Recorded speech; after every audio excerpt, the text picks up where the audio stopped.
আপনি ভাবছেন আপনি রীতি রেওয়াজগুলো এই জন্যই মানেন কারণ এগুলো পবিত্র এবং সত্যি হয়, কিন্তু ফিলোসফার জাড্ডু কৃষ্ণমূর্তি বলছেন যে আপনি ওইগুলো এই জন্য মানেন কারণ আপনি ভয় পান, একা হতে ভয় পান, আলাদা হতে ভয় পান।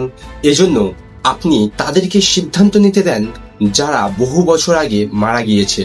আপনি কি খাবেন, আপনি কি পড়বেন, আপনি কাকে বিবাহ করবেন, এমনকি আপনি কোন কোন জিনিসগুলির উপরে বিশ্বাস করবেন তাও।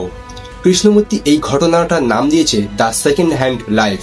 যদি আপনি ভগবানের ওপর শুধুমাত্র এই জন্যই বিশ্বাস করে থাকেন কারণ আপনার বাবা মা বিশ্বাস করেন অথবা আপনার দাদু দিদিমা বিশ্বাস করেন, তাহলে এটা কোনো বিশ্বাস নয়, এটা একটা শর্ত, এটা এক ধরনের মানসিক দাসত্ব। বুদ্ধিমান হওয়ার অর্থ হলো প্রশ্ন করা, মানে যুগের প্রজ্ঞা সেটা কি সত্য নাকি কেবলই পুরনো কিছু। কৃষ্ণমূর্তিজি একটি কথা বলতেন, যে ঐতিহ্য বা পরম্পরা রয়েছে তা আসলে একটি খাঁচা যা আপনাকে সত্যটাকে দেখার পথে বাধা সৃষ্টি করে।